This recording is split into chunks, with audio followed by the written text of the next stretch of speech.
আচ্ছা, আমি গেলাম, তোরা এদিকটা সামলে ফেল। তারপর সেখান থেকে বাসায় চলে এলাম। বাসায় এসে ওয়াশরুমে ঢুকে নিজেকে ধুয়ে মুছে হায়না থেকে মানুষের রূপে ফিরিয়ে আনলাম। রাত বাজে 11টা। বাসায় আমি ছাড়া আর কেউ নেই, আর থাকবেই বা কি করে? আমার তো পরিবার বলতে কেউ নেই, তাই একা বাসা নিয়েই থাকি। তারপর ফ্রেশ হয়ে এসে শুয়ে পড়লাম। খাওয়া দাওয়ার কোনো মুড নেই আজকে, কারণ যেদিনই কাউকে দুনিয়া থেকে বিতাড়িত করি সেদিনই খাওয়ার মুড থাকে না, তাই সেভাবেই ঘুমিয়ে পড়লাম। পরের দিন সকালবেলায় ঘুম থেকে উঠে রেডি হয়ে নিলাম, কারণ কলেজে যেতে হবে। ও হ্যাঁ, আমার পরিচয় তো দেওয়াই হয়নি। চলেন কলেজে যেতে যেতে সংক্ষিপ্ত করে পরিচয়টা দিয়ে দেই। আমি আকাশ মাহমুদ, সেটা তো কারোর অজানা নয়। পড়ালেখা অনার্স শেষ বর্ষ। পরিবার বলতে কেউ নেই, ছোটকাল থেকেই এতিমখানায় বড় হয়েছি। বাকি সমস্ত কিছু গল্পের সাথে থাকলে জানতে পারবেন। আপনাদের সাথে কথা বলতে বলতে কলেজে এসে পৌঁছেছি। আমি কলেজের গেট দিয়ে প্রবেশ করতেই সবাই আমাকে দেখে মাথা নিচু করে ফেলে, কারণ তারা সবাই আমাকে ভালো করে চিনে। যে কলেজে ঘাটতেরা কেউ যদি থাকে সেটা হলাম আমি, তাই ভয়ে কেউ কখনো লাগতে আসে না। আর আমি এই পুরো কলেজে নিজের হুকুমত চালাই। আমার মুখের উপরে কথা বলবে এমন কোন বাপের বেটা জন্ম নেয়নি এই কলেজে। ঠিক তখনই আমার ক্লোজ ফ্রেন্ড মামুনের সাথে দেখা হয়। পুরো কলেজে এই মামুন এই মাত্র একজন ব্যক্তি যে কিনা আমার সবচাইতে কাছের মানুষ। তার সাথেই আমার সমস্ত উঠা বসা। কি রে আকাশ, কখন আসলি?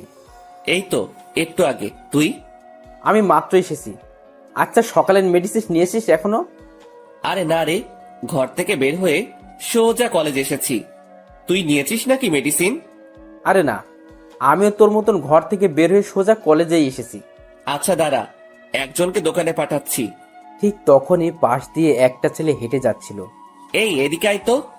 ছেলেটা আকাশের ডাক শুনে তাড়াতাড়ি আকাশের কাছে আসে। জি ভাইয়া। পকেট থেকে টাকা বের করে ছেলেটার হাতে ধরিয়ে দিলাম। যা তো সামনের দোকান থেকে 2টা বেনসন সিগারেট নিয়ে আয়। ভাইয়া প্লিজ টাকাটা আপনার কাছে রেখে দিন, আমি আমার টাকা নিয়ে আনতেছি। আরে লাগবে না, তুই টাকাটা নে। ভাইয়া প্লিজ, আপনি টাকাটা রেখে দিলে অনেক খুশি হতাম। আচ্ছা ঠিক আছে, যা। তারপর ছেলেটা সিগারেট আনতে চলে গেল। মামুন এত সময় ধরে এই মেডিসিনের কথাই বলছিল। আচ্ছা বল, কিরকম হালচাল তোর? এই তো দোস্ত, তোর? আমার আর কি, ওই একই রকম কাটে দিনকাল। আচ্ছা আকাশ, তোকে তো একটা কথা বলতে ভুলে গেছি। আজ নাকি কলেজে অনার্স প্রথম বর্ষের অ্যাডমিশন পরীক্ষা হবে। সেই বিষয়ে কি তুই কিছু জানিস? হ্যাঁ শুনেছিলাম। যাক, শুনলে তো ভালো, কারণ প্রথম সেকশনের অ্যাডমিশন হলে তো তোদেরকে কলেজের নিয়ম সম্পর্কে অনেক কিছু জানাতে হয়। সিনিয়রদেরকে রেসপেক্ট করার বিষয় সম্পর্কেও তাদেরকে অবগত করতে হয়।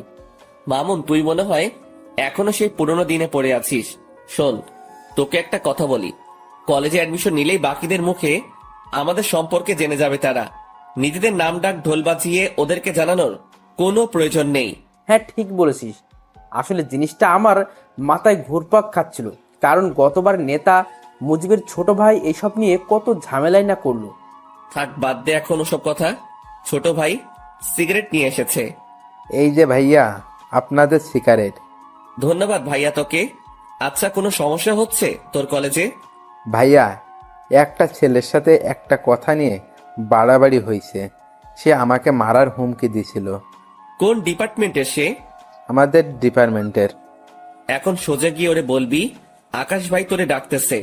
ওরে সাথে নিয়ে তুই সহ এখানে আসবি। আচ্ছা ভাইয়া। আমি আর মামুন বসে বসে আড্ডা দিচ্ছি। একটু পর ছেলেটা তার ডিপার্টমেন্টের ছেলেটাকে সঙ্গে করে নিয়ে আসে আমার কাছে। ছেলেটা মাথা নিচু করে দাঁড়ায় আছে। কিরে, তুই নাকি ওরে মারবি বলে হুমকি দিছিস? ছেলেটা চুপচাপ দাঁড়িয়ে আছে আকাশের সামনে। কিরে, কথা বলস না কেন? আমি যে তোকে কিছু জিজ্ঞেস করেছি সেটা কি তোর কানে যায় নাই? ভাই হ্যাঁ দিছিলাম হুমকি। ছেলেটার কথা শুনে রাগ উঠে গেল। আমি কলেজে থাকতে একজন আরেকজনকে মারার হুমকি দেয়।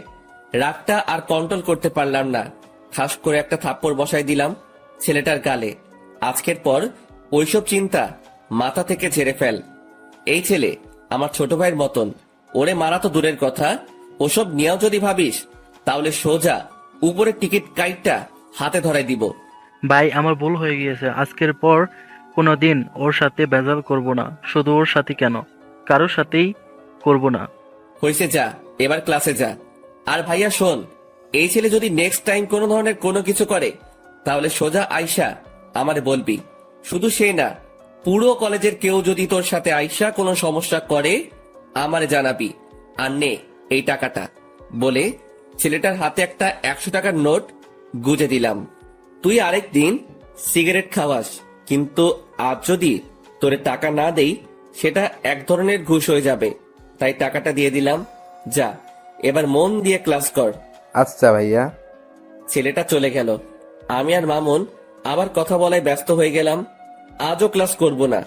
আমরা প্রায় সময় ক্লাস না করে দুজন কলেজের বাহিরে বসে আড্ডা দেই।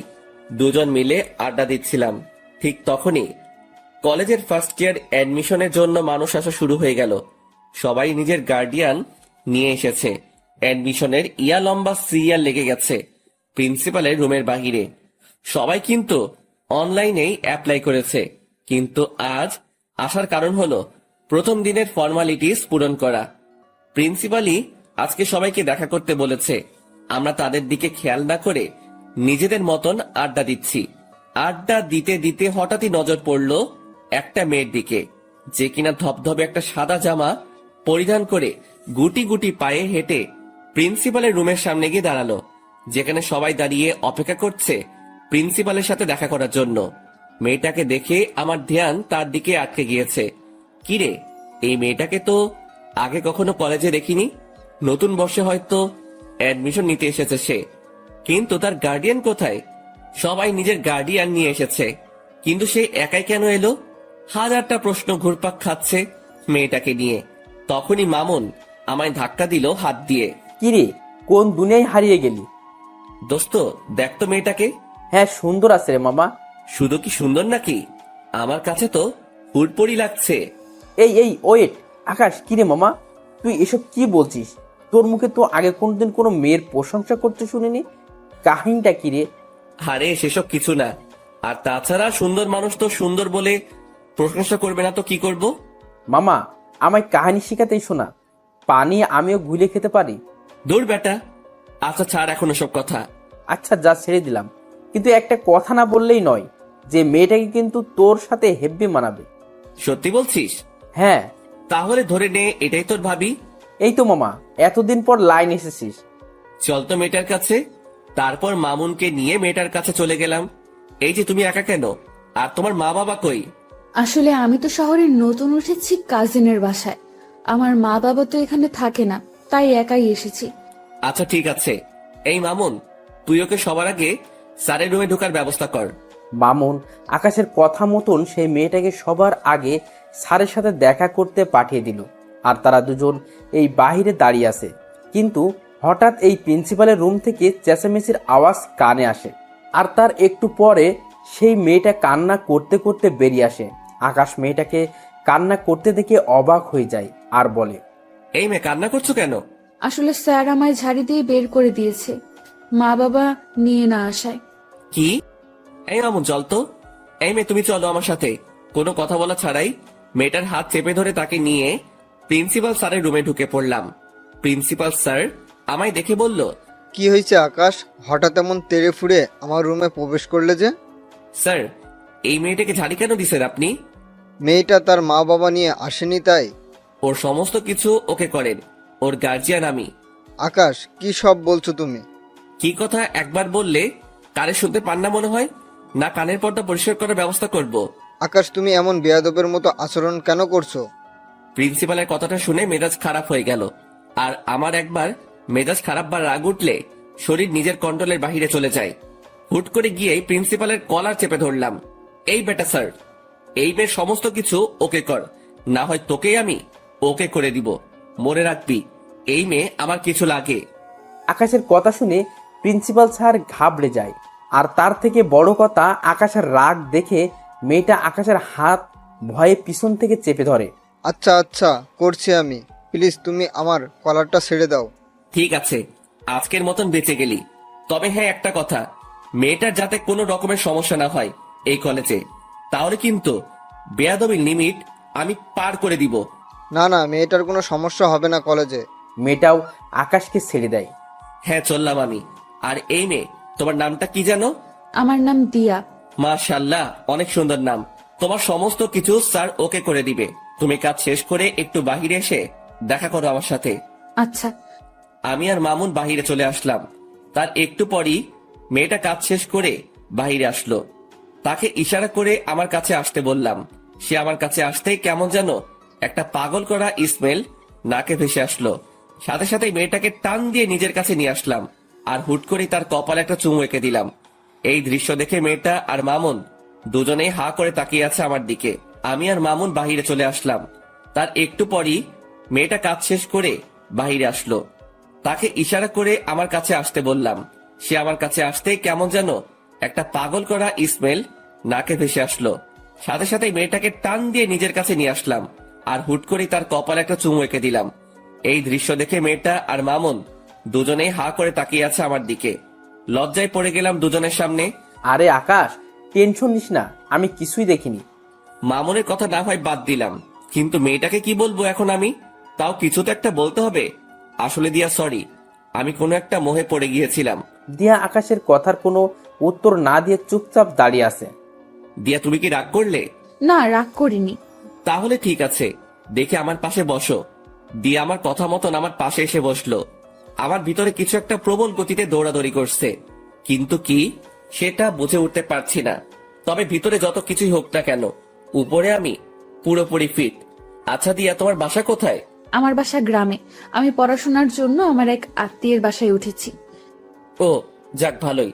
তবে শোনো, কলেজে কোনো ঝামেলা হলে আমায় জানাবে। না হয় আমার নাম বললেই সব ঝামেলা মিটে যাবে। কিন্তু তুমি আমার নাম জানো তো? জি জানি, আপনার নাম আকাশ।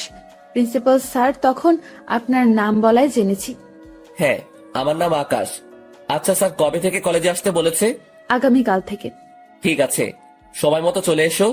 আর আমার নাম্বারটা দিচ্ছি, কোনো সময় দরকার হলে আমায় ফোন করো। আচ্ছা, এবার কি আমি যাব? হ্যাঁ যাও। মেয়েটা আমার থেকে নাম্বারটা নিয়ে সোজা চলে গেল। আমি মেয়েটা চলে যাওয়ার দিকে এক নজরে তাকিয়ে আছি, কিন্তু অবাক করা বিষয় ঘটলো যখনই আমি মামুনের দিকে তাকালাম। তখন মামুন আমার দিকে চোখ পাকিয়ে তাকিয়ে আছে। কিরে মামুন, আবার কি হলো? আকাশ, মেয়েটা এই অল্প সময়ের মাঝেই তোর ভিতরে শক্ত করে গেঁথে গিয়েছে মনে হচ্ছে। জানি না রে কিছু আমি। না জানিস বললে তো আর হয় না, কারণ নিজের চোখেই সব দেখলাম। যেই ছেলে কোনোদিন কোনো মেয়েকে পাত্তা দেয় না, সে আজকে একটা মেয়েকে চুমু পর্যন্ত খেয়ে ফেলেছে। শুধু তাই নয়, মেয়েটার ভালো মন্দের খোঁজ নেওয়া হচ্ছে আবার। আরে মামুন, কি শুরু করলি বলতো? হ্যাঁ, সত্যি বললে মানুষ যেতে যায়। থাক, আর কিছু বলবো না। হ্যাঁ, তুই আর কিছু না বলেই ভালো। মামুন চুপ হয়ে গেল। আর তখনই পকেটে থাকা ফোনটা বেজে ওঠে।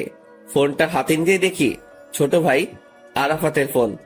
সাথে সাথে ফোনটা রিসিভ করলাম। কিরে, হঠাৎ এই সময় ফোন দিলি যে? কিছু হয়েছে নাকি? না ভাই, তেমন কিছু না, তবে বিশাল একটা জিনিস হাতে লেগেছে। কি? ভাই, যেই ছেলেগুলো আপনাকে মারতে এসেছে তারা মাস্তান নামক একটা গ্যাংয়ের ছেলেপেলে। কিন্তু অবাক করা বিষয় হলো, কেউ তাদেরকে হায়ার করেছে আপনাকে মারার জন্য। আর যে হায়ার করেছে সে একটা মেয়ে। আমি সেই মেয়েটা সম্পর্কে খোঁজ লাগিয়েছি, কিন্তু কোনো খবরেই বের করতে পারিনি। তবু এইটুকু বের করতে পেরেছি, মেয়েটা নাকি অনেক বড় মাফিয়া, যার ধরাছোঁয়ার কাছে যেতে হলেও নাকি 1000 বছর লেগে যাবে। আরাফাতের মুখে এসব কথা শুনে থতমত খেয়ে গেলাম। হঠাৎ একটা মেয়ে আমায় মারার জন্য উঠে পড়ে কেন লেগেছে? আমি তো কারোর তেমন কোনো ক্ষতি করিনি। আচ্ছা ঠিক আছে, আমি দেখছি সেসব বিষয় নিয়ে। আচ্ছা ভাই। আর ওইদিকে ছেলেফেলের কি খবর? হ্যাঁ ভাই, ভালোই। যাক, ভালো হলেই ভালো। আচ্ছা শোন, এখন ফোনটা রাখলাম, পরে কথা বলবো। নে তোর সাথে আমি। তারপর ফোনটা রেখে দিলাম। ফোন রাখতেই মামুন জিজ্ঞেস করলো, কি রে, কি হয়েছে রে? আরে আরাফাত খবর দিল আমায় যে ছেলেগুলো মারতে এসেছিল তাদেরকে নাকি কে কন্টাক্ট দিয়েছে। আর যে কন্টাক্ট দিয়েছে সে নাকি একটা মেয়ে। কি সাংঘাতিক ব্যাপার বাপরে। আচ্ছা বাদ দে এখন ওসব কথা, আর চল এখান থেকে যাওয়া যাক। হ্যাঁ চল, আমি বাসায় যাব। তারপর দুজন সেখান থেকে উঠে গেলাম। দুজনেই দুজনের বাসার জন্য রওনা হয়েছি। দেখতে দেখতে বাসায় পৌঁছে গেলাম। বাসায় এসে কিছু কাপড় চোপড় অপরিষ্কার ছিল, সেসব ধুয়ে মুছে শুকাতে দিলাম। তারপর খেয়ে দিয়ে ঘুমিয়ে পড়লাম। বিকেল বেলায় ঘুম থেকে উঠে কাপড়গুলো এনে লন্ড্রিতে পাঠিয়ে দিলাম। এমন টুকিটাকি কাজ করতে করতে দিনটা কেটে গেল। পরের দিন সকালবেলায় ঘুম থেকে উঠে রেডি হয়ে কলেজের উদ্দেশ্যে রওনা হব। তখনই থানার ওসি ফোন দিল আমায়। আকাশ ভাই, আপনি একটু আর্জেন্ট থানায় এসে দেখা করুন। আপনার সাথে জরুরি কিছু কথা ছিল। আচ্ছা স্যার, আজকে কলেজ শেষ, তাই আবার বাসায় ঢুকে ব্যাগটা রেখে ঘরটা তালা দিয়ে বের হয়ে গেলাম। তারপর সোজা থানার পথে রওনা হলাম।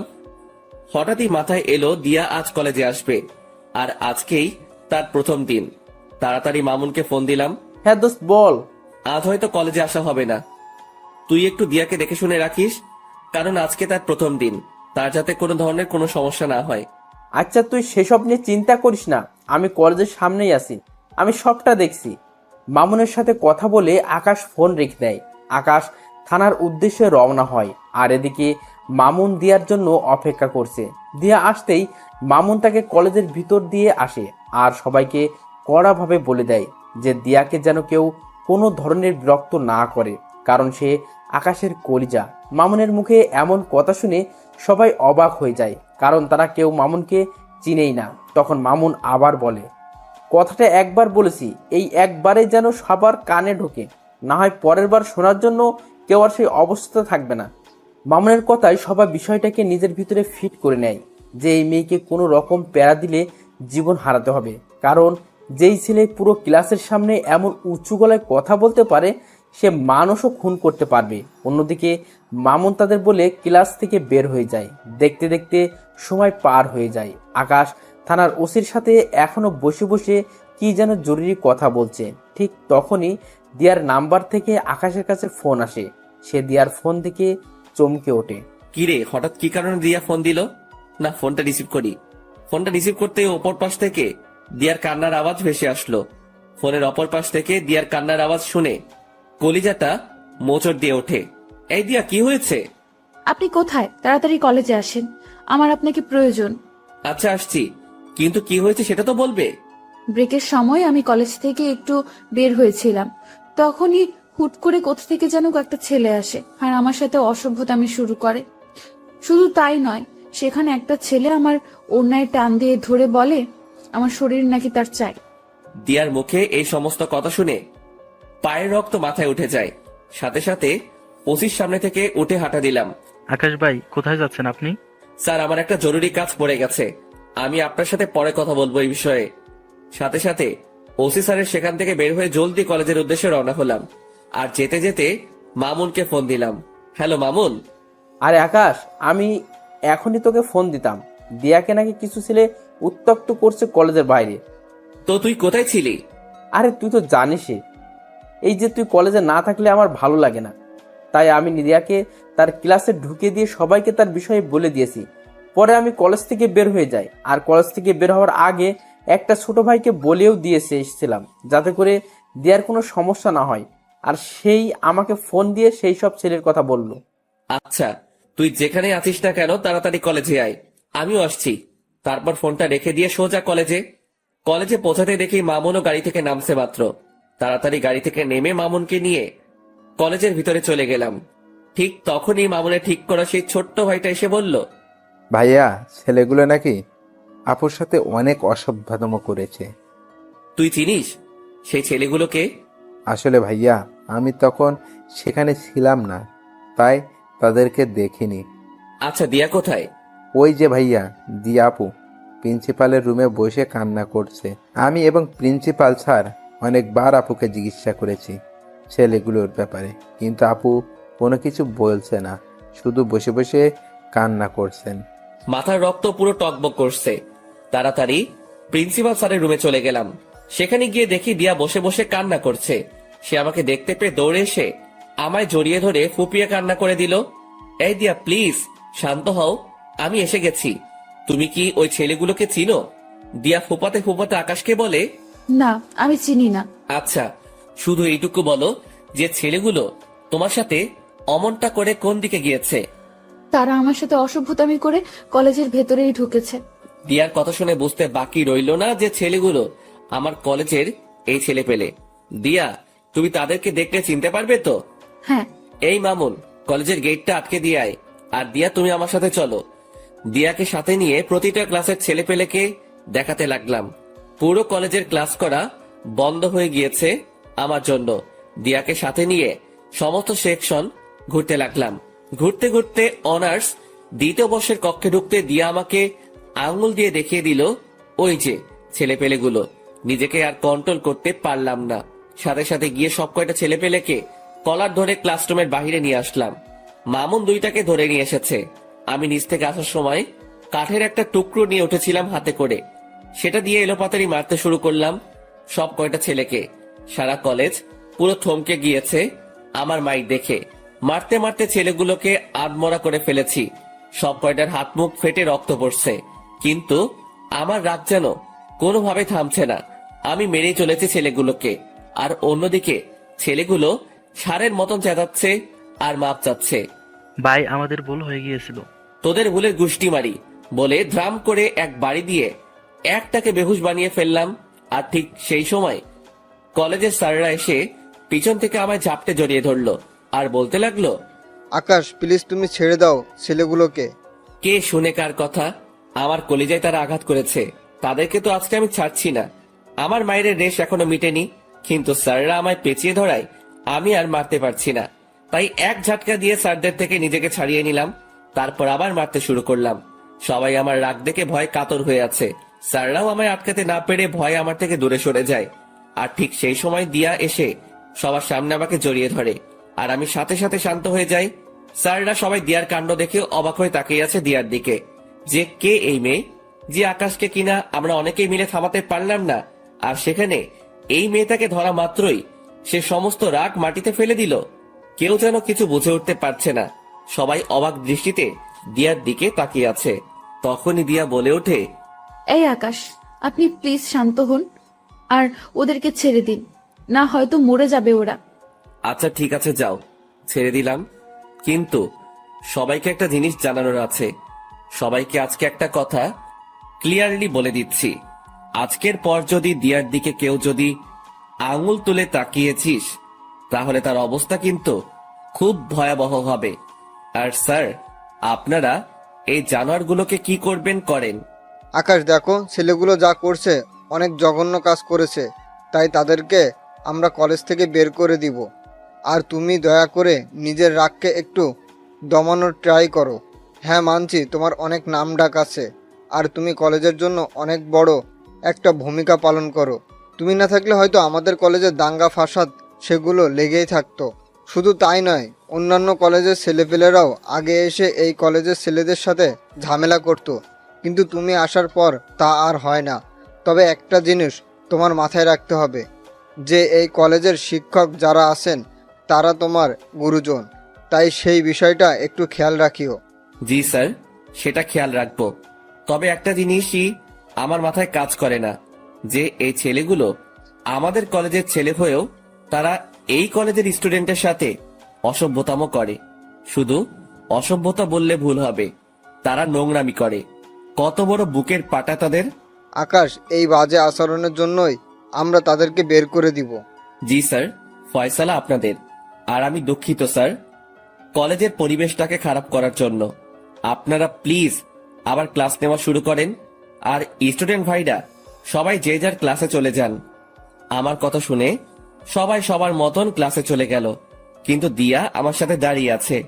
এই দিয়া, ক্লাস করবে না তুমি? না, আমি ক্লাস করব না। তো কি করবে? আপনার সাথে থাকবো আর গল্প করব। আচ্ছা ঠিক আছে। তারপর দিয়াকে নিয়ে নিচে চলে গেলাম। নিচে বলতে আমি আর মামুন রোজ যেখানে বসে আড্ডা দেই সেখানে নিয়ে গেলাম দিয়াকে। দিয়া আমার কাঁধে মাথা রেখে চুপচাপ আমার পাশে বসে আছে। আমার ভিতরে কেমন যেন এক ধরনের তুফান বইছে। একটু আগে দিয়ার জন্য ছেলেগুলোকে কি মারটাই না মারলাম, নিজেকে প্রেমিক পুরুষ মনে হচ্ছে। তবে যাই হই হব, আগে মেডিসিন খেয়ে নেই।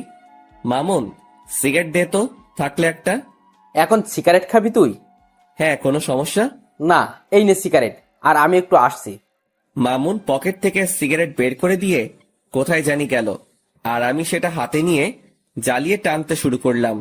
কিন্তু হঠাৎই লক্ষ্য করলাম দিয়া আমার ঘাড়ে নিজের উষ্ণ ঠোঁটের জোড়া দিয়ে স্পর্শ করছে। দিয়ার এমন আচরণ দেখে কাঁপাকাঁপি শুরু হয়ে গেল আমার, কারণ এই জীবনের প্রথম কেউ আমার শরীরে স্পর্শ করেছে। সে এবার আমার কাঁপুনি আরো বাড়িয়ে দিল। সে এবার আমার ঘাড়ে চুমু খাওয়া আরম্ভ করে। দিয়া, কি করছো? আপনার সিগারেটের ধোঁয়ায় আমার অনেক সমস্যা হচ্ছে, তাই সমস্যা দূর করতে আমি ওই কাজ করছি। মানে কি দিয়া? মানে হলো আপনার ওই সিগারেটের ধোঁয়া আমাকে যন্ত্রণা দিচ্ছে, তাই আমি সেই যন্ত্রণা থেকে মুক্তি পেতে আপনার ঘাড়ে স্পর্শ করছি। এতে করে আপনার শরীরের স্মেলটা নাকে আসছে, আর সিগারেটের ধোঁয়াটা তার মতন হাওয়ায় ভেসে ভেসে চলে যাচ্ছে। দিয়ার কথা শুনে হা হয়ে গেলাম। মেয়েটা সত্যি আসলে আস্ত একটা পাগলি। তাড়াতাড়ি সিগারেটটা হাত থেকে ফেলে দিয়ে দু হাত দিয়ে তাকে জড়িয়ে ধরলাম।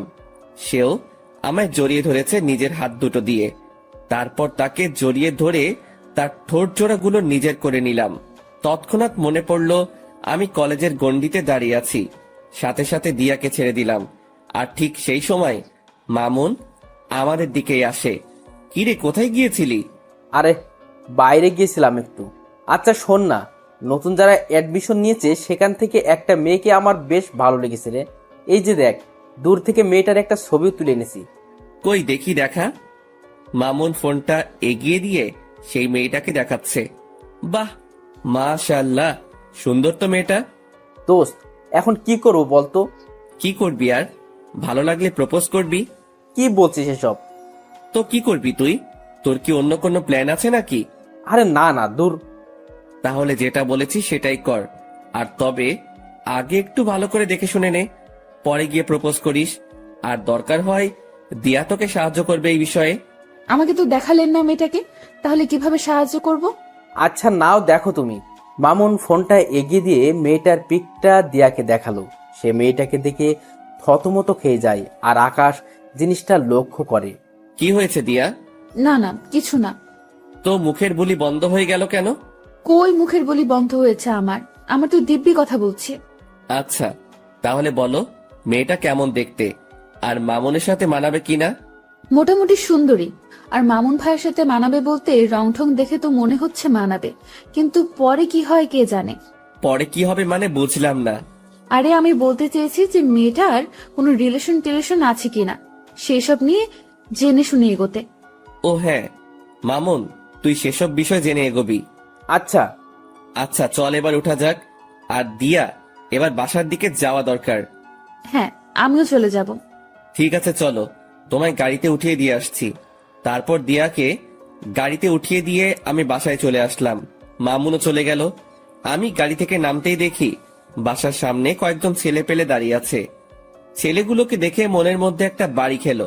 কিরে, ছেলেগুলো কারা? না, গিয়ে দেখি। আর একটু সামনে যেতেই দেখতে পেলাম আরাফাত ঘরের দরজায় বসে আছে। সে আমাকে দেখতে পেয়ে উঠে দাঁড়িয়ে গেল। কিরে, হঠাৎ তুই এখানে? আর ছেলেপেলেগুলো কে? ভাই, একটা জিনিস দেখাতে এসেছি আপনাকে। আর ছেলেগুলো আমাদের দলেরই ছেলেপেলে, কিছুদিন আগে আমাদের গ্রুপে জয়েন হয়েছে।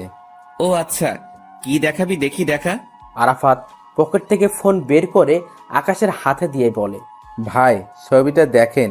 এই ছবির মেয়েটাই নাকি সেই মাফিয়া মেয়েটা যে আপনাকে মারার জন্য ছেলেগুলোকে সুপারি দিয়েছিল।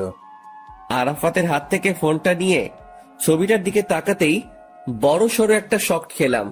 ও আল্লাহ, কি করে সম্ভব এটা? এটা তো সেই মেয়ে যাকে মামুন পছন্দ করে, যার ছবি সে আমাকে আর দিয়াকে দেখিয়েছিল। আরাফাত, তুই কি শিওর এটাই সেই মেয়ে? ভাই, তথ্য তো সেমনটাই পেলাম। কিন্তু আমার কেন জানি মনে হচ্ছে এই মেয়েটা সেই মাফিয়া মেয়েটার না। তবে আমার সন্দেহের তালিকা থেকেও বের করতে পারছি না, কারণ এই মেয়ের পিক মামুন এনে দেখালো, আবার সেই মেয়ের সাথেই মাফিয়া মেয়েটার সংযুক্ত। সবকিছুই কেমন যেন গোলমাল পাকিয়ে যাচ্ছে। আচ্ছা আরাফাত, তুই না বলেছিলি যে সেই মাফিয়া মেয়েটার ধারে কাছে যাওয়াও সম্ভব না? কিন্তু এখন তোরা এত সহজে এই মেয়েটার পিক পেলি কোথায়? হ্যাঁ, আমি বলেছিলাম, কিন্তু ভাই খবরই তো এই মেয়ের পিকে দিল। ভালো করে দেখ কোনো ভুল মেয়ের পিক দিয়েছে কিনা। ভাই সেটা কি করে সম্ভব? যে আমাদের জন্য সব সময় কাজ করে, যে আমাদেরকে সব সময় সমস্ত রকমের তথ্য দেয়, সেই মানুষটা আশা করি আমাদেরকে ভুল ইনফরমেশন দিবে না। তাও ঠিক বলেছিস। আচ্ছা ঠিক আছে, মেয়েটার বিষয়টা আমি দেখছি, কারণ মেয়েটা আমার চোখের সামনেই চলাচল করে বা করতে হবে। ওকে ভাই। আরাফাতরা চলে গেল, কিন্তু আমার ভিতরে এখনো সেই জিনিসটা ঘুরপাক খাচ্ছে। যে আরাফাত যার ছবি দেখালো, সেই মেয়েটাই কি সেই মাফিয়া? না, এর উত্তর আমার জানা নেই। তবে একটা জিনিস বলতে পারি, যে এই মেয়েটাই যদি সেই মাফিয়া হয় তাহলে মামুনকে সতর্ক করতে হবে আমার। কিন্তু সে না কোনো আবার ভুল বুঝে বসে। দূর, কিছুই যেন ভাবতে পারছি না আর। যা হবে পরে দেখা যাবে। আগে নিজের মাথা ঠান্ডা করি, তারপর বাসায় ঢুকে বিছানায় গা এলিয়ে দিলাম। সাথে সাথে ঘুম চলে আসে। গোসল, খাওয়া দাওয়া সমস্ত কিছুই রসাতলে গিয়েছে। এক ঘুমে বিকাল হয়ে গেল। ঘুম থেকে উঠে ফ্রেশ হয়ে নিলাম, তারপর গায়ে শার্ট লাগিয়ে বাসা থেকে বের হয়ে গেলাম। আর বের হওয়ার সময় মামুনকে ফোন দিয়ে পার্কে আসতে বললাম। তারপর আমি বাসা থেকে বের হয়ে সোজা পার্কে চলে গেলাম।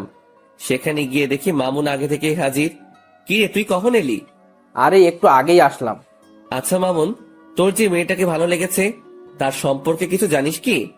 আরে না, তেমন কিছু জানি না, তবে তার নাম আর তার বিষয়ে টুকটাকি কিছু জানতে পেরেছি। মেয়েটার নাম হলো ফাহা, আর সে নাকি অনেক চুপচাপ স্বভাবের একটা মানুষ। কোনো ছেলের সাথে নাকি সে মিশে না। আর তার এই জিনিসটাই আমার সবচাইতে বেশি ভালো লেগেছে। তার নামটা যেমন সুন্দর, তার চাল চলনও তেমন সুন্দর। আমার যে করেই হোক ফাহাকে চাই, ওকেই আমি নিজের বউ বানাবো। মামুনের কথা শুনে কিছু বলার মতন ভাষা খুঁজে পাচ্ছি না, কারণ ওর বিষয়ে যা জানি তা মামুনকে বললে তার মন খারাপ হয়ে যাবে। আর তাছাড়া সে আমায় ভুলও বুঝতে পারে, যে তার ভালো আমার সহ্য হয় না। না, ওকে এখন কিছুই বলা যাবে না, কারণ এখনো পুরোপুরি শিওর না যে সেই মেয়েকে। আগে আরো পাকাপোক্ত ভাবে শিওর হয়ে নেই, পরে না হয় মামুনকে জানাবো। আচ্ছা শোন, যাই করিস না কেন ভেবে চিন্তে করবি। হ্যাঁ, সেটা তো করবই। আচ্ছা চল, চা বা কফি কিছু খাওয়া যাক। হ্যাঁ চল। মামুনের সাথে একটা কফি শপে গেলাম। পরে সেখানে বসে কফি খেতে খেতে অনেকটা সময় আড্ডা দিলাম। পরে ঘরে চলে এসেছি। তারপর নিত্যদিনের ন্যায় সেদিনটাও কাটিয়ে দিলাম ঘরের মাঝে। পরের দিন সকালবেলা ঘুম থেকে উঠে কলেজে চলে গেলাম। আজ নিয়ত করেছি ক্লাস করব, তাই সেই মোতাবেক ব্যাগে বই নিয়ে কলেজে এসেছি।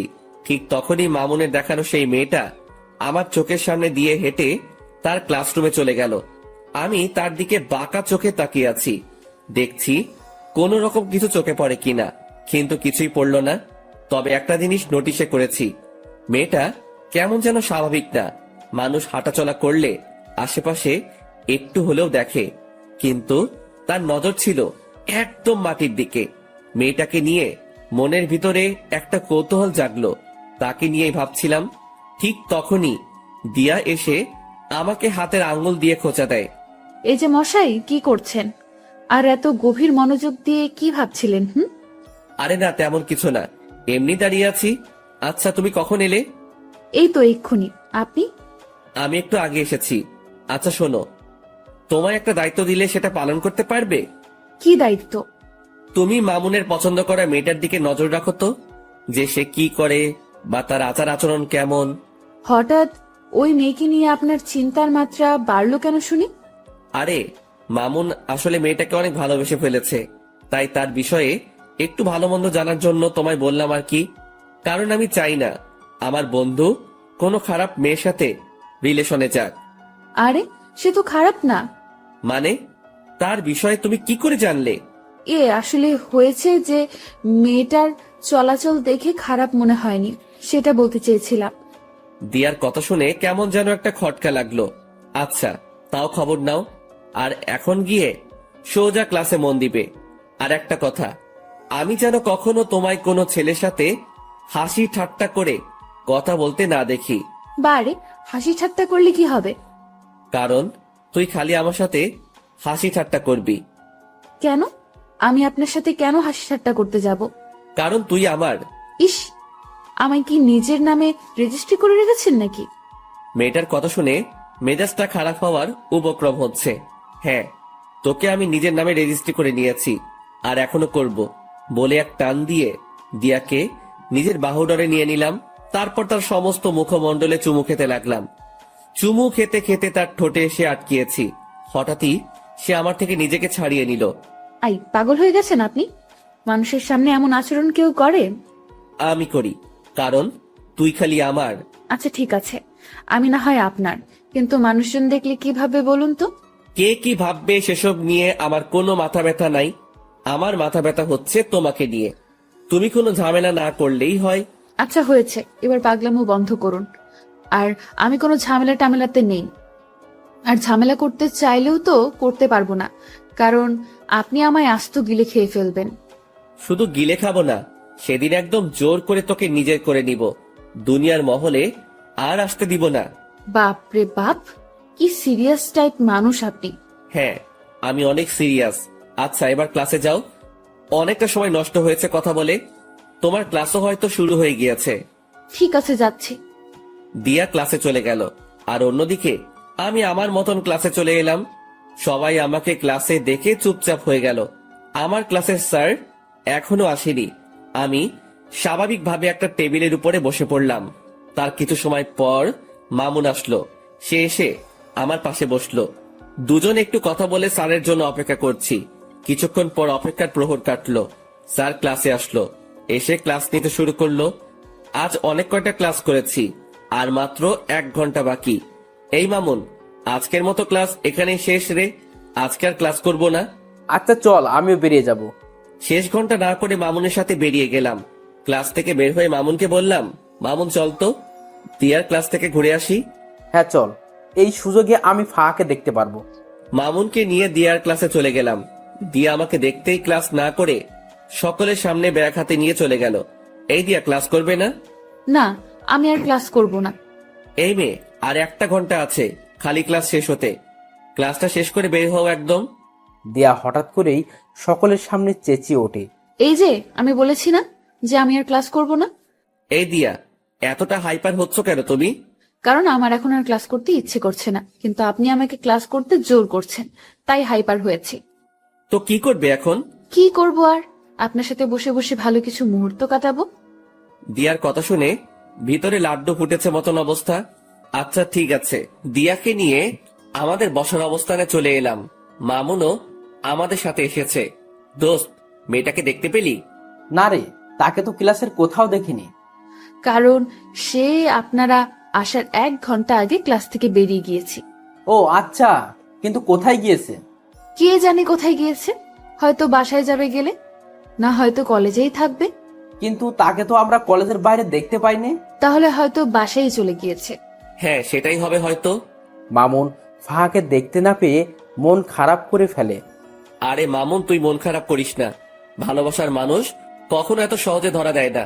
দেখবি একসময় তুই ঠিকই তাকে নিজের করে পাবি। জানি না রে কি আছে কপালে, তবে মেয়েটা আমার কলিজার গেথে গিয়েছে। মামুনকে কি বলে সান্ত্বনা দিব জানি না, তবে মন থেকে খালি দোয়া এটাই করি যে সেই মেয়েটা যেন ভালো হয়, আর মামুনের সাথে যেন তার সমস্ত কিছুই সঠিকভাবে হয়। কিন্তু বর্তমানে মামুনের চেহারাটা পুরো আধার হয়ে আছে। ওকে সান্ত্বনা দেওয়ার মতন ভাষা খুঁজে পাচ্ছি না। তখনই মামুন বলে ওঠে, আকাশ, তোরা থাক, আমি বাসায় চলে গেলাম। আচ্ছা ঠিক আছে, চল আমরাও আজকে বাসায় চলে যাব। কিন্তু শোন, কালকে সেই মেয়েটা কলেজে আসলে আমি তোর বিষয়টা দেখব। তুই ভালো করে জানিস যে আজ পর্যন্ত কোনো কাজে আমি ফেল হইনি, সো তোর ব্যাপারেও হব না। ধন্যবাদ বন্ধু। তারপর সবাই সবার মতন বাসায় এসে গেলাম। দিয়াকে তার বাসায় পাঠিয়ে দিয়ে মামুন আর আমি যে যার মতন চলে গেলাম। এদিকে আমি বাসায় আসতেই দরজার নিচে একটা খাম চোখে পড়লো। কে যেন একটা খাম আমার দরজার নিচে রেখে গেছে। কৌতূহল করে সেটা হাতে উঠালাম। সেটা হাতে নিয়ে বুঝতে পারলাম খামটার ভিতরে কোন একটা কিছু আছে। তারপর খামটা খুলতেই দেখি ভাঁজ করা একটা সাদা কাগজ। কৌতূহলটা যেন আরো বেড়ে গেল। কাগজের ভাঁজটা খুলে দেখি কিছু লেখা আছে কাগজটাতে। কোনো কিছু না ভেবে লেখাটা পড়তে শুরু করলাম। আপনি যাকে আপন ভাবছেন সে আপন নয়। মনে রাখবেন, বিকেল বেলায় সূর্য মেঘের আবরণে ঢেকে গেলে পরের সকালে সেই সূর্যই আবার নতুন রূপে আকাশে উদিত হয়। তারপর আর কিছু লেখা নেই। লেখাটা পড়ে আমার ভিতরটা মোচড় দিয়ে উঠল, কারণ লেখাটা আমায় কি ইঙ্গিত করতে চাইছে তা আমি বুঝে ফেলেছি। তাড়াতাড়ি কাগজটা ভাঁজ করে পকেটে রেখে দিলাম। তারপর চাবি দিয়ে দরজা খুলে বাসায় ঢুকে সোফায় গা ছেড়ে দিয়ে বসে পড়লাম। মাথাটা ভো ভো করে ঘুরছে, মনে হচ্ছে যেন নিজের ভিতরেই ঘূর্ণিঝড় বইছে। অনেকটা সময় সোফাতে বসেই কাটিয়ে দিলাম।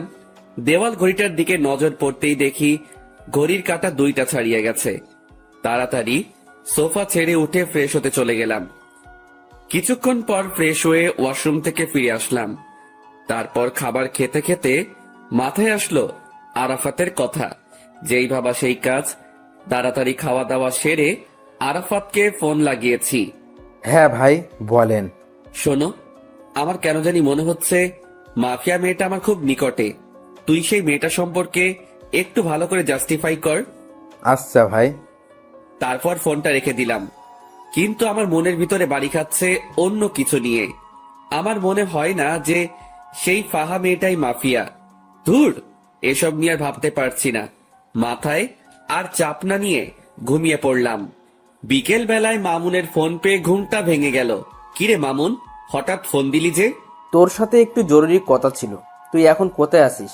কোথায় থাকবো আবার, বাসায় আছি। আচ্ছা, রেডি হয়ে শপিং মলে চলে আয়। ওকে। তারপর ফোনটা রেখে দিয়ে রেডি হয়ে শপিং মলে চলে গেলাম। সেখানে গিয়ে দেখি মামুন চোখ মুখ কালো করে বসে আছে। কিরে, কি হয়েছে রে? আকাশ, আসলে আমার কাছে একটা মেইল এসেছে। সেখানে কে যেন 2 বাক্যের কিছু একটা লিখে পাঠিয়েছে। কি সেটা? সেখানে লেখা আছে, ভাবিয়া করিবেন কাজ, না হয় হয়ে যাবে দের। আপনি যা হোক সাধারণ ভাবিতেছেন, সে আসলে ভয়ঙ্কর এক রক্তচোষা। এই লেখাটা কে যেন মেইল করেছে। এটার মানে কি আকাশ? মামুনের মেইলের 2 শব্দের বাক্য শুনে ভিতরটা পুরো শুকিয়ে গেছে। কারণ এই 2 শব্দের বাক্যটার অর্থ আমার জানা। মামুন আসলে কেউ একজন আমাদেরকে অনেক সতর্ক করতে চাইছে যে আমরা হয়তো কোনো বড়সড় বিপদে ফাঁসতে চলেছি। তাই কেউ একজন আমাদেরকে আড়াল থেকে বাঁচাতে চাইছে। কি সব বলছিস আকাশ? আমি সত্যিই বলছি, কারণ তোকে মেইল করেছে আর আমাকে দিয়েছে চিঠি। এই সমস্ত কিছুর পিছনে একজন আছে, সে হচ্ছে মাফিয়া মেয়েটা। আর সেই মাফিয়া মেয়েটাই হয়তো আমাদের আশেপাশে ঘুরঘুর করছে আমাদেরকে মারার জন্য। আর আমরা তাকে ভালো মনে করে তার সাথে চলাফেরা করছি।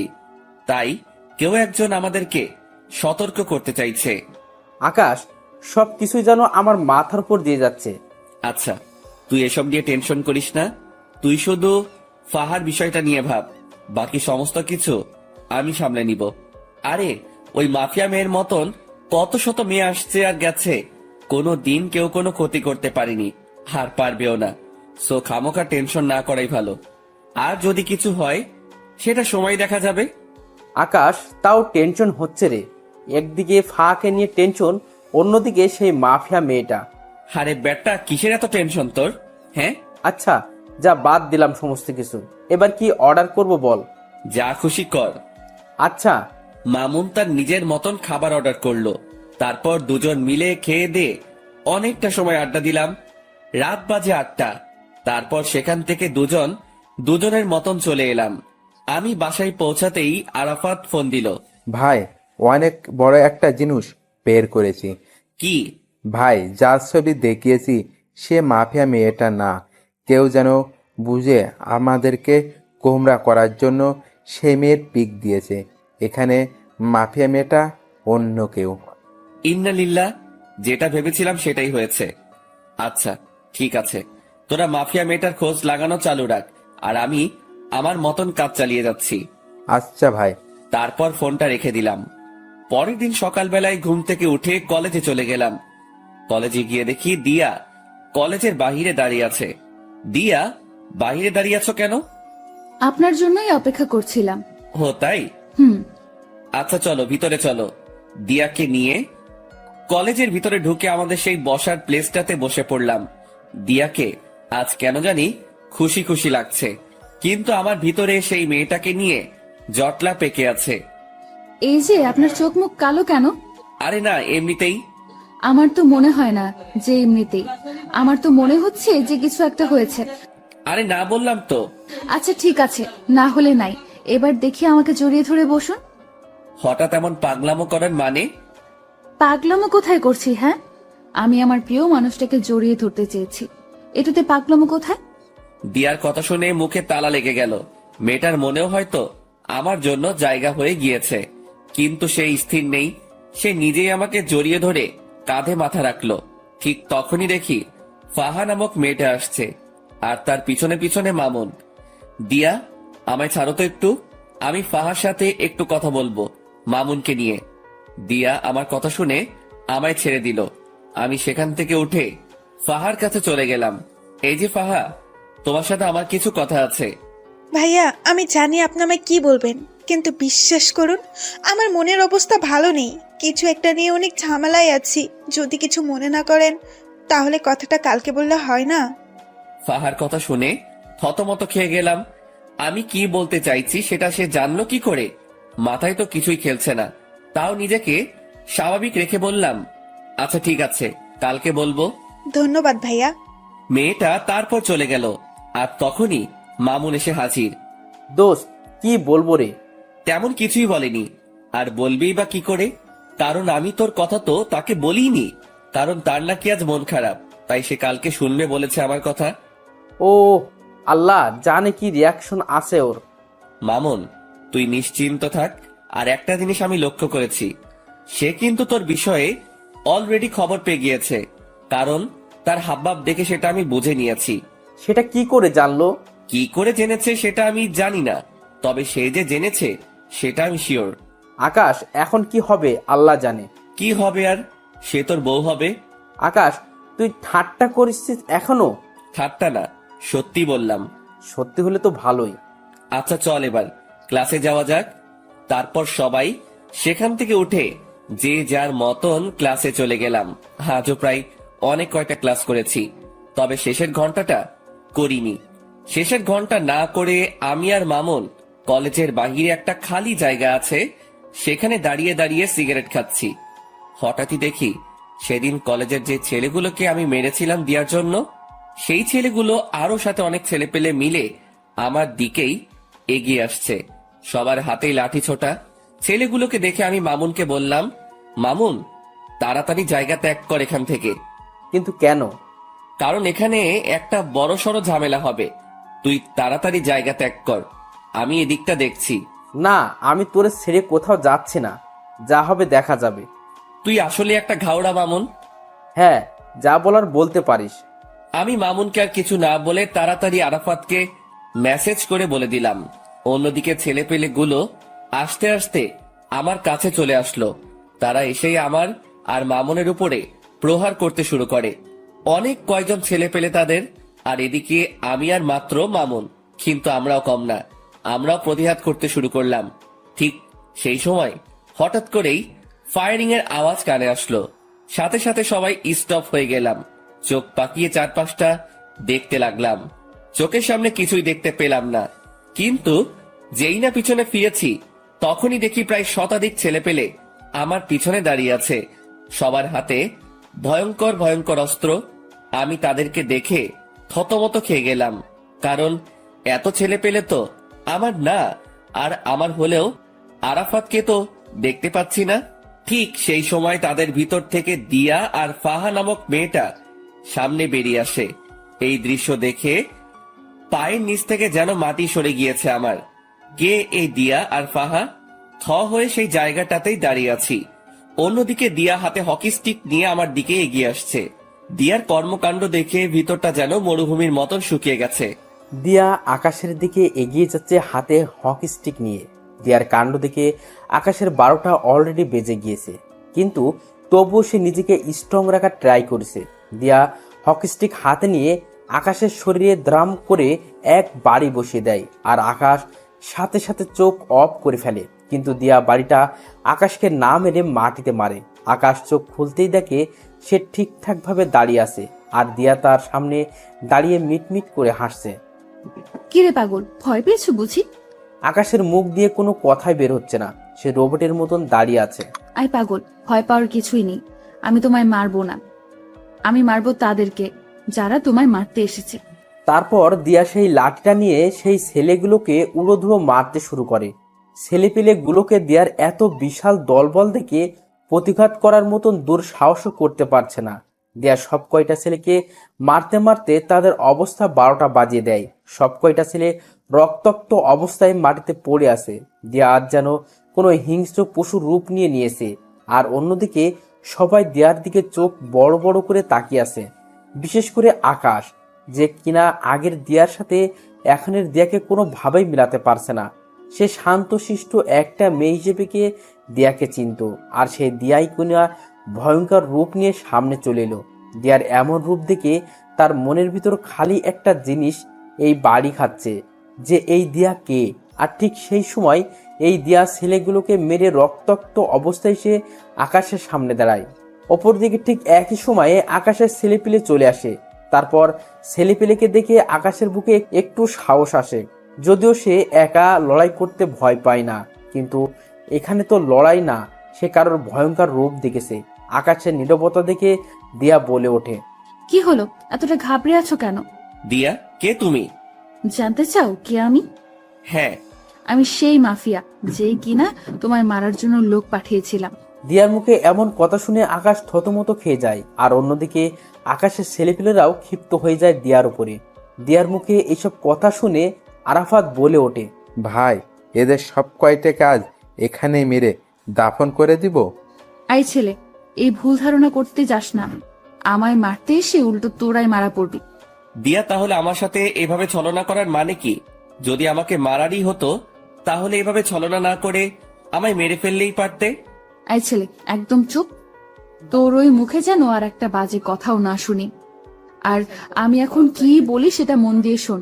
হ্যাঁ, আমি তোকে মারতে চেয়েছিলাম, কারণ আন্ডারওয়ার্ল্ডের মাফিয়ার সাথে নাকি তুই বাড়াবাড়ি করেছিস। আর তাছাড়া দেশের অনেক কজন নেতাও নাকি তোর জন্য কিছু করতে পারে না, তাই তারা সবাই মিলে প্ল্যান করে তোকে মেরে ফেলার। তাই আমাকে পাঠিয়েছে তোকে মারার জন্য। কিন্তু আমি জানি যে তোর অনেক ক্ষমতা আছে, তুইও চাইলে আমার সাথে বরাবরের মতন টক্কর দিতে পারিস বা আমায় মেরেও ফেলতে পারিস ব্যতিক্রম হলে। কিন্তু আমি এমন কোনো ঝামেলাই চাই না, কারণ আমি যেদিন প্রথম কলেজে আসি সেদিন তুই আমার চোখের পানি মুছে দিয়ে আমার কপালে চুমু খেয়েছিস। আমি যেদিন এই কলেজে আসি সেদিন তুই আমার জন্য স্যারের সাথে লড়াই করেছিস। শুধু তাই নয়, তুই আমার জন্য আরো অনেক কিছুই করেছিস। তোর জন্য সেদিন আমি ন্যায় বিচার পেয়েছি। তুই আমার জন্য সেই ছেলেগুলোকে মেরেছিস। তো আমি মানুষটা তোর সাথে বেইমানি করি কি করে? তবে হ্যাঁ, আমি তো বললাম যে তোকে আমি মারতে চেয়েছি, কিন্তু সেটা তোকে না জেনে শুনে। কিন্তু আমি যখন জানতে পেরেছি যে আমার জন্য যে দুনিয়ার সমস্ত প্রকার সমস্যার মুখোমুখি হতে পারে আমি তাকে মারতে চলেছি, সেদিন আমি এই সমস্ত কিছু বাতিল করে দিই। কারণ তুই মানুষটাকে মারা আমার পক্ষে সম্ভব না, কারণ এমন একটা মানুষকে আমি কখনোই মারতে পারবো না। আর মারতে পারবো কি করে? আমিও যে তোকে ভালোবেসে ফেলেছি, আর ভালোবাসার মানুষকে কি কেউ মারে নাকি? দিয়ার কথা শুনে 1000 ভোল্টের একটা শক খেলাম। দিয়ার কথাগুলো শুনে যেন আমার সমস্ত শরীর পাথরের রূপ ধারণ করে নিয়েছে। এত বড় ঝাটকা আমি এই জীবনে প্রথম খেলাম। কি হলো, কথা বলছো না যে? দিয়া, তুমি কি সত্যি বলছো এসব? হ্যাঁ বাবা, আমি সত্যিই বলছি। আমি আমার কলিজার গায়ে কোনো দিনও হাত দিব না। দিয়ার কথা শুনে নিজেকে আর স্থির রাখতে পারলাম না। সাথে সাথে এক টান দিয়ে দিয়াকে নিজের বুকে নিয়ে নিলাম। শক্ত করে জড়িয়ে ধরে রেখেছি দিয়াকে। দিয়াও আমার বুকে মাথা রেখে চুপটি করে পড়ে আছে বুকের মাঝে। আর অপরদিকে আমার চোখ জোড়া দিয়ে টুপটুপ করে পানি পড়ছে। দিয়া আমার চোখ থেকে অশ্রু পড়তে দেখে বলে, আই আকাশ, প্লিজ কান্না করিও না। তুমি কান্না করলে আমার ভালো লাগবে বলো? দিয়া, এটা তো সুখের কান্না। দিয়ার কথা শুনে সবাই অবাক হয়ে যায়। ঠিক তখনই ফাহা নামক মেয়েটা আকাশ আর দিয়ার দিকে এগিয়ে আসে আর বলে, ম্যাম, আমি একটা ভুল করে ফেলেছি। কি ভুল? ম্যাম, আমি আপনার অগোচরে একটা কাজ করেছি, যেটা হলো আমি যখন জানতে পারি আপনি যাকে মারতে এসেছেন সে এই লক্ষ্মী ভাইয়াটা, তখন আমি ওনাকে সতর্ক করার জন্য ওনার বাসায় কয়েকটা চিঠি দেই, যাতে করে তিনি সতর্ক হয়ে যায় আর আপনার হাত থেকে বেঁচে যায়। কিন্তু আমি জানতাম না যে আপনি ওনাকে ভালোবাসেন আর মারার প্ল্যান বাতিল করেছেন। কি, তুই আমার লোক হয়ে ওর পক্ষ নিয়েছিস এতদিন? ম্যাম সরি, আসলে বিশ্বাস করুন ভাইয়াটা মানুষের ভালো করতে গিয়ে বড় বড় নেতাদের কাছে খারাপ হয়েছে। শুধু তাই নয়, ওনার জন্য এই কলেজে কোনো নারী ঘটিত সমস্যা হয় না। আমি যখন ওনার এসব কর্মকাণ্ড সম্পর্কে জেনেছি বা দেখেছি, তখন তিনাকে আর সাপোর্ট না করে পারলাম না। ফাহা, তুই আমার সাথে বেইমানি করার ফলস্বরূপ মৃত্যু ডিজার্ভ করিস, কিন্তু এই জন্য তোকে মারলাম না বা বেঁচে গেলি। যে তুই যাই করিস না কেন, সবটাই আমার প্রিয় মানুষের জন্য করেছিস। ম্যাম প্লিজ, আপনি আমার উপরে রাগ করে থাকবেন না। না, তোর উপরে আমার কোনো রাগ নেই, কিন্তু একটা অর্ডার পালন করতে হবে আমার। কি সেটা ম্যাম? আমার কলিজার একজন বন্ধু আছে যার নাম মামুন। ওই যে ভাইটা দাঁড়িয়ে আছে, উনি তোকে ভালোবাসে। ম্যাম সেটা আমি আগেই জেনেছি। তাহলে আর দেরি কিসের? যা গিয়ে সবকিছু ঠিকঠাক করে নে। দিয়ার কথা শুনে ফাহা লজ্জায় লাল হয়ে আছে। এই যে লজ্জা পাওয়ার কিছুই নেই, যা বলেছি গিয়ে সেটা কর। আর আপনারা সবাই যে যার মতন চলে যান, যাদেরকে মেরেছি তারা এইভাবে পচে মরুক। আকাশ, তুমিও তোমার ছেলে পেলেকে চলে যেতে বলো। আচ্ছা, এই আরাফাত, তোরা সবাই চলে যা, তোদের সাথে আমার পরে কথা হবে। আচ্ছা ভাই। তারপর সবাই সবার মতন চলে যায়। আকাশের ছেলেপিলেরাও চলে যায়, আর অন্যদিকে দিয়ার কথা মতন তার লোকেরাও চলে যায়। আর এদিকে আকাশ দিয়াকে নিয়ে কলেজের ভিতরে প্রবেশ করে। তারপর তাদের বসার স্থানে গিয়ে দুজন মিলে বসে বসে গল্প করতে শুরু করে। এই যে আকাশ সাহেব, আমি না সরি, আপনাকে আমার সমস্ত সত্যি আগেই বলা উচিত ছিল। দিয়ার কথা শুনে আবারও থতমত খেয়ে গেলাম, কারণ মেয়েটা মিনিটে মিনিটে তার রূপ পরিবর্তন করছে। এই দিয়া, তুমি না একটু আগে আমায় তুই আর তুমি বলে ডাকছিলে, কিন্তু হঠাৎ করে আপনিতে চলে আসলে কেন? আরে বলেছি না যে আমি আপনার আগে সেই দিয়া হয়ে যাব, তাই আপনি করে বলছি। এই পাগলি মেয়ে, তার একদম কোনো দরকার নেই। হ্যাঁ, তুমি আগের মতন হয়ে যাও, কিন্তু তুমি বলেই ডাকো, কারণ তোমার মুখে আপনি থেকে তুমি শুনতেই বেশি ভালো লাগে। তাই বুঝি? তাই। আচ্ছা দিয়া, তোমার একটা কথা বলি। হ্যাঁ বলো। তুমি যে আমায় মারতে এসে মারলে না, এতে কি তোমার ক্ষতি করবে না ওরা, যারা তোমায় আমাকে মারার জন্য ঠিক করেছে? ইস, বললেই হলো নাকি? ওরা কি জানে যে আমার কলিজার কত পাওয়ার? ওরা কি জানে যে আমায় মারতে হলে তাদেরকে বিশাল একটা শক্তিশালী বটগাছ কাটতে হবে, যে বটগাছটা আমাকে ভালোবাসা দিয়ে বেষ্টন করে রেখেছে? দিয়ার কথা শুনে শরীরটা নাড়া দিয়ে উঠলো খুশিতে। দিয়া, সত্যি তোমাকে পেয়ে আমি অনেক খুশি। আমিও তোমাকে পেয়ে অনেক খুশি। দিয়া আর আকাশ কথা বলছে নিজেদের মতন। ঠিক সেই সময় মামুন আর ফাহা মিটমিট করে হাসতে হাসতে তাদের দিকে এগিয়ে আসে। কি রে বেটা মামুন, ফাহাকে পেয়ে আজ অনেক খুশি মনে হচ্ছে? হ্যাঁ রে দোস্ত, আজকে আমি অনেক খুশি। যাক, তোর খুশিতেই আমরা খুশি। আচ্ছা আয়, সবাই মিলে একসাথে বসে আড্ডা দেই। তারপর সবাই মিলে আড্ডা দিতে থাকে। এই আড্ডার মাঝেই কেটে গেল একটা বছর। আজ আকাশ আর মামুনের গ্রাজুয়েশন কমপ্লিট হয়েছে। দিয়ার ফাহা খুশিতে আত্মহারা যে তাদের প্রিয় মানুষগুলো গ্রাজুয়েশন কমপ্লিট করেছে। ঠিক সেই জায়গাটাতেই বসেই আর সবাই মিলে আড্ডা দিচ্ছে। এই বসাতেই আকাশ আর মামুন তাদের প্রিয় মানুষকে বিয়ে করে নেওয়ার প্ল্যান সাজিয়ে ফেলে। আগামী সপ্তাহে তাদের বিয়ে। দুই বন্ধুই একই দিনে বিয়ে করবে। দেখতে দেখতে বিয়ের দিন চলে আসে। দিয়ার পরিবার থেকে তার মা আসে, যিনি কিনা দিয়ার পরিবার, তার পরিবার আর কেউ নেই। অপরদিকে ফাহার পরিবার থেকে তার মা আর মামা আসে বিয়েতে।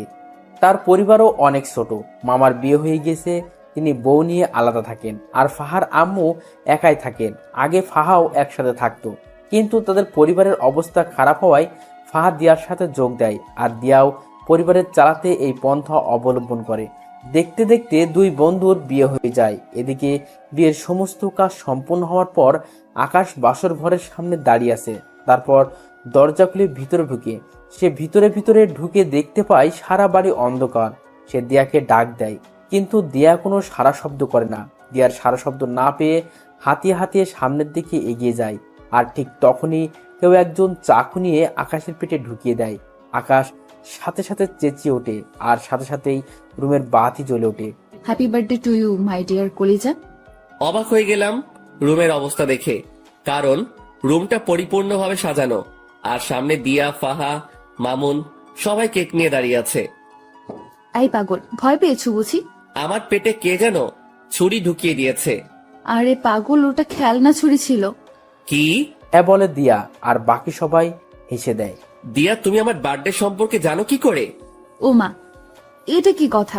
যাকে ভালোবাসি তার জন্মদিন সম্পর্কে জানবো না, এটা কি করে হয়?